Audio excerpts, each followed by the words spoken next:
मैं आप लोगों को कुछ गुप्त जानकारी भी बताऊंगा और साथ ही साथ इस वीडियो में बताऊंगा ऐसी कौन से उपाय जिस उपाय को करने के बाद माता लक्ष्मी जी और भगवान विष्णु जी के विशेष रूप से हमें कृपा प्राप्त होती है, हमारी गरीबी एवं दुख समाप्त होते हैं। ये सारी जानकारी पाने के लिए कम से कम आप अपना 5 से 7 मिनट का बहुमूल्य समय जरूर दीजिए। वीडियो में आगे बढ़ने से पहले, जानकारी बताने से पहले सभी दर्शकों से गुजारिश करना चाहूंगा, वीडियो में आगे बढ़ने से पहले अभी तक आपने हमारे वीडियो को लाइक नहीं किए तो वीडियो को लाइक करें, चैनल को सब्सक्राइब जरूर कर लीजिए। देखिए, हमारे चैनल का मकसद है जनहित एवं जन कल्याण करना, तो सर्वप्रथम जानते हैं। योगिनी एकादशी की कथा ऐसा माना जाता है, जो भी साधक सच्चे मन से एकादशी की कथा को ध्यानपूर्वक सुनते हैं तो ऐसे व्यक्ति की जन्मों की गरीबी एवं जन्मों के पाप दोष मिट जाते हैं, व्यक्ति दोष रहित हो जाते हैं। फिर ऐसे व्यक्ति जीते जी सुख को भोगते हैं और मृत्यु के उपरांत मृत्यु के पक्ष भगवान विष्णु के बैकुंठ की प्राप्ति होती है। कथा ध्यान से सुनना, फिर इसके बाद और भी इसके गुण भरी जानकारी बताऊंगा। सभी लोग एकादशी व्रत रखती हैं। उस दिन नगर के किसी भी व्यक्ति या पशु पक्षी जो है अन्न नहीं खाते, यहां तक कि एक दाना भी जो पशु पक्षी हैं वो नहीं खा सकते। एक समय ऐसा हुआ कि किसी दूसरे जगह का एक व्यक्ति ने राजा के दरबार में पहुंचा और नौकरी देने की प्रार्थना करने लगा। तब राजा ने कहा, नौकरी तो ठीक है, लेकिन एक शर्त है कि महीने में 2 दिन एकादशी के व्रत आते हैं और हमारे संपूर्ण राज्य में एकादशी व्रत के दिन अन्न नहीं मिलेगा आपको, अर्थात यहां कोई भी अन्न नहीं खाते तो आपको अन्न नहीं मिलेगा। राजा ने नौकरी की ये शर्त उन्हें बताई। उस व्यक्ति ने नौकरी के लिए राजा की शर्त मान ली और अगले दिन एकादशी व्रत था। उस दिन उसे अन्न नहीं मिला, उसे फलाहार की सामग्री दी गई। वह राजा के दरबार में पहुंचा और राजा जी से कहने लगे कि हे महाराज, फल से मेरा पेट नहीं भरेगा, मुझे अन्न चाहिए, यदि अन्न नहीं खाऊंगा तो मेरे प्राण निकल जाएंगे। राजा के सामने वह व्यक्ति गिरने लगा। कथा ध्यान से सुनना, ज्ञान भरी जानकारी अच्छे कथन है। इस कथा को सुनने मात्रा से आपकी गरीबी मिटेंगे। कमेंट बॉक्स में ओम नमो भगवते वासुदेवाय नमः जरूर लिखना। तो दर्शकों, राजा ने उस व्यक्ति को जो नौकरी दी, उस व्यक्ति को उनके सार्थक की याद दिलाई, फिर भी वह राजा से अन्न की मांग करने लगा। उसकी स्थिति देख करके राजा ने उसे अन्न देने का आदेश दिया।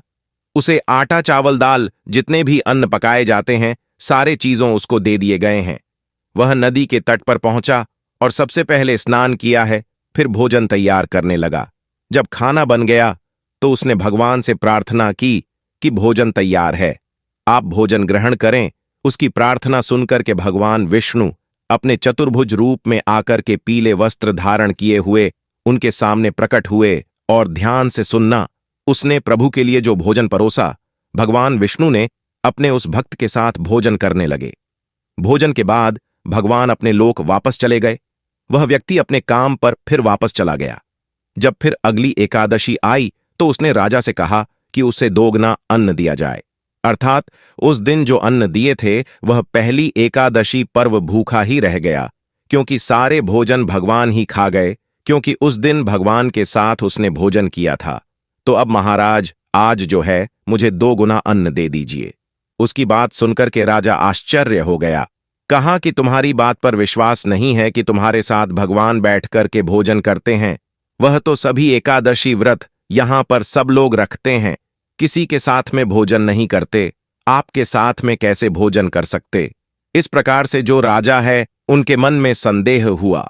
लेकिन देखिए, जो राजा को भी भगवान के दर्शन की बहुत ही अभिलाषा थी, तो इस पर नौकर ने राजा से कहा कि आपको विश्वास नहीं है, भगवान मेरे साथ में भोजन करते हैं तो आप मेरे साथ में स्वयं चल करके देख लीजिए। राजा एक पेड़ के पीछे छिप करके देखने लगा। नौकर ने हमेशा की तरह नदी में स्नान किया और भोजन तैयार किया। उसने कहा कि भगवान भोजन तैयार हैं, आप भोजन ग्रहण करें।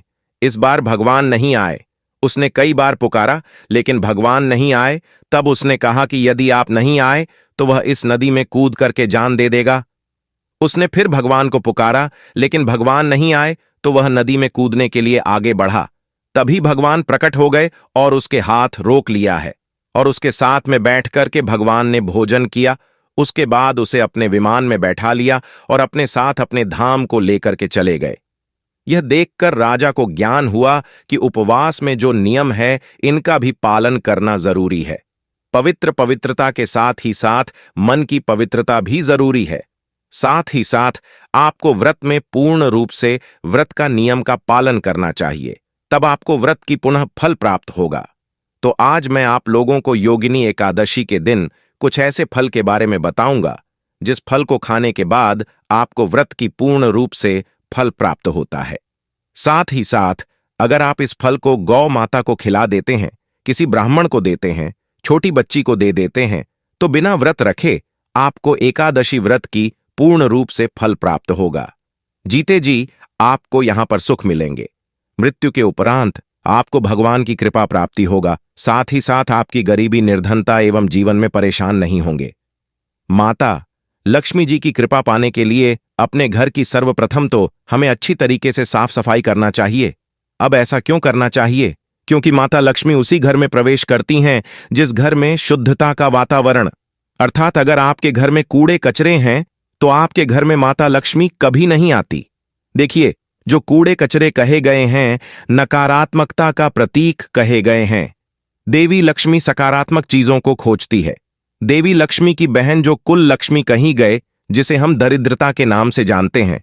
अगर आपके घर में देवता की एकादशी दिन कूड़े हैं, सामान है, जितने भी गंदगी चीजों को रखते हैं तब आते हैं। और अगर आप अपने घर के संपूर्ण रूप से वातावरण को साफ रखते हैं, स्वच्छ रखते, तो माता लक्ष्मी आपके घर में प्रवेश करती हैं। भगवान विष्णु जी के साथ में तो एक काम अवश्य करना योगिनी एकादशी के दिन माता लक्ष्मी की विशेष रूप से कृपा पाने के लिए अपने घर की साफ सफाई जरूर करना और अपने घर में अखंड दीपक पूरी रात जरूर जलाना, क्योंकि माता लक्ष्मी अर्धरात्रि में प्रत्येक मनुष्य के द्वार में रस्सी की तिथि में भगवान विष्णु के साथ भ्रमण करते हुए आती हैं। तो आप भी अपने घर में यह कम जरूर करना, अखंड दीपक जलाना। इससे माता लक्ष्मी आपके घर में ठहर जाएंगी, ऐसा भी माना जाता है। तो सभी मनोकामना पूर्ण होती है। लेकिन इस दिन भगवान विष्णु की कुछ मंत्र कहे गए हैं जिस मंत्र को व्रत रखते हैं, और अगर आप इस मंत्र को निरंतर जाप करते हैं तो इसका आपको पूर्ण रूप से फल प्राप्त होता है। ओम नमो भगवते वासुदेवाय नमः। यह जो मंत्र कहे गए हैं, इस मंत्र का जितना ज्यादा जाप करते हैं उतने ही ज्यादा फिर आपके अध्यात्म होता है, व्रत का पूर्ण रूप से फल प्राप्त होता है। विष्णु का पंचामृत से अभिषेक करना चाहिए। ऐसा मान्यता है कि ऐसा करने से व्यक्ति को शुभ गुण की प्राप्ति होता है। और इसके अलावा भगवान विष्णु को सफेद रंग की मिठाई भी भोग लगाना चाहिए।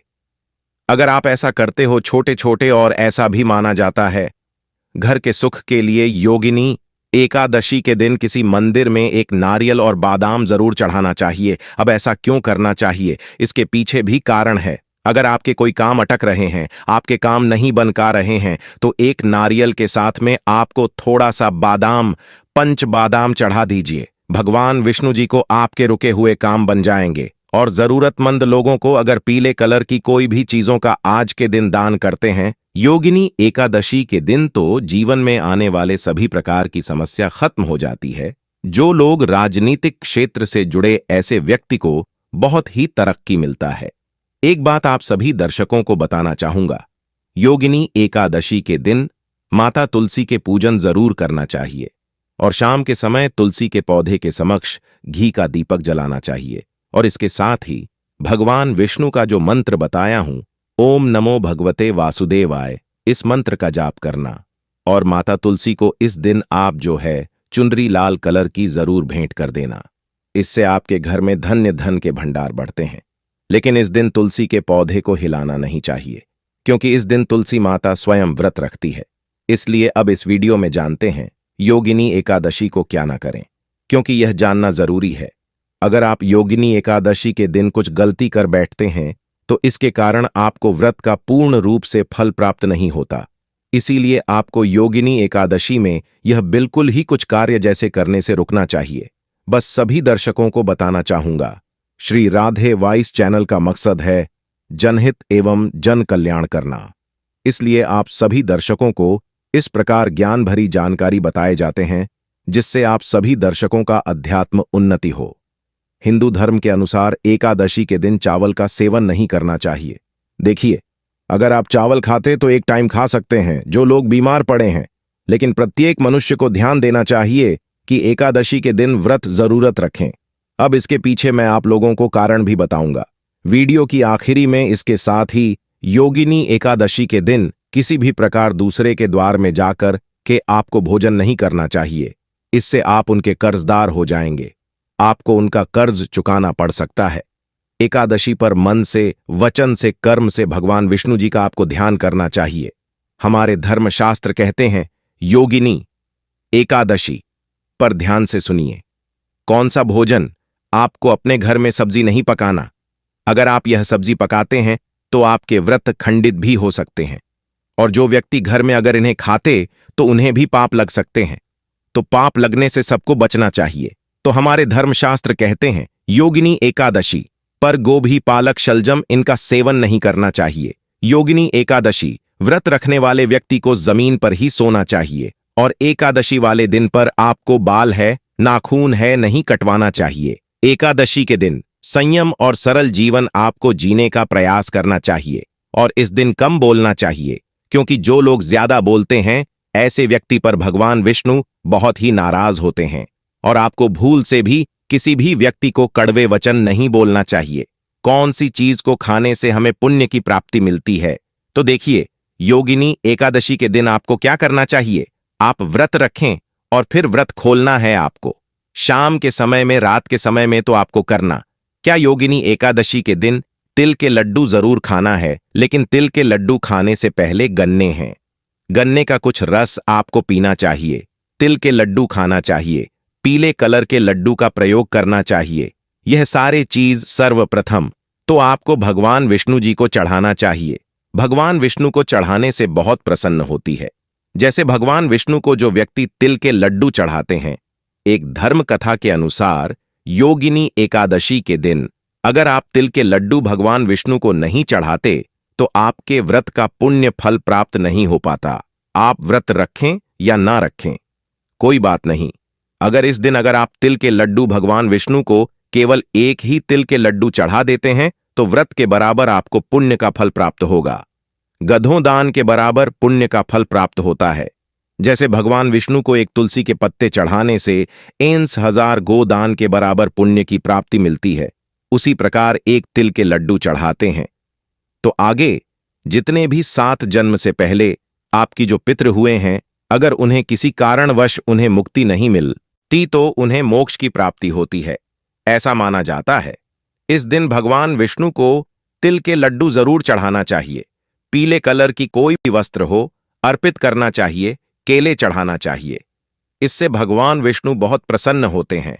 और इस दिन तुलसी के पत्ते खाए बिना आपको व्रत नहीं तोड़ना है। सर्वप्रथम तो भगवान विष्णु को तुलसी के पत्ते सहित आपको भोग लगाना, और आपको बाद में जब आप यह भोग खाना शुरू करेंगे तो आपको तुलसी, क्योंकि भगवान की चढ़ाई हुए भोग को ही आप खा करके व्रत तोड़ेंगे, तो आपको तुलसी की पत्ते भी प्रयोग में लाना है।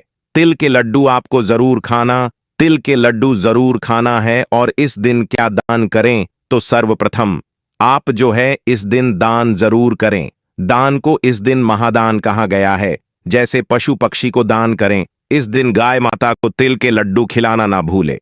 मैं वीडियो के पहले ही बताया कि आप व्रत रखें हैं या ना रखें, इससे कोई फर्क नहीं पड़ता। हमारे धर्मशास्त्र कहते हैं अगर योगिनी एकादशी के दिन अगर कोई व्यक्ति सच्चे मन से पवित्र भाव के साथ अगर गौ माता को पंचतिल के लड्डू खिला देते तो ऐसे व्यक्ति का बिगड़े काम बन जाते हैं। ऐसे व्यक्ति पर लक्ष्मी प्रसन्न होते हैं। ऐसे व्यक्ति को मरने के बाद मोक्ष की प्राप्ति होती है, और ऐसे व्यक्ति जीते जी सुख भोगते हैं। अंत में भगवान विष्णु जी के धाम चले जाते हैं। आप व्रत खना रखें, लेकिन योगिनी एकादशी के दिन तिल के लड्डू भगवान विष्णु जी को समर्पित कीजिए, और तिल के लड्डू अब जो गौ माता को खिला दीजिए। गौ माता के शरीर में समस्त देवी देवता वास करते हैं, इसलिए ऐसा कहा गया है तिल के लड्डू गौ माता को खिलाते हैं तो भगवान विष्णु बिना व्रत के आपको मोक्ष प्रदान कर देते हैं। हम सब व्रत क्यों रखते हैं? ताकि हमारे पुण्य बढ़े। अब लड्डू गौ माता को खिलाते हैं तो आपके पाप भी भूल जाते हैं, क्योंकि गौ माता को स्वयं भगवान कृष्ण, भगवान विष्णु जी ने कृष्ण रूप धारण करने के बाद कृष्ण अवतार में काफी सेवा किए। गौ माता की सेवा समस्त देवी देवताओं ने की है। गौ माता की सेवा को अति उत्तम सेवा कहे गए हैं। तो गौ माता को जो है तिल के लड्डू जरूर खिलाए।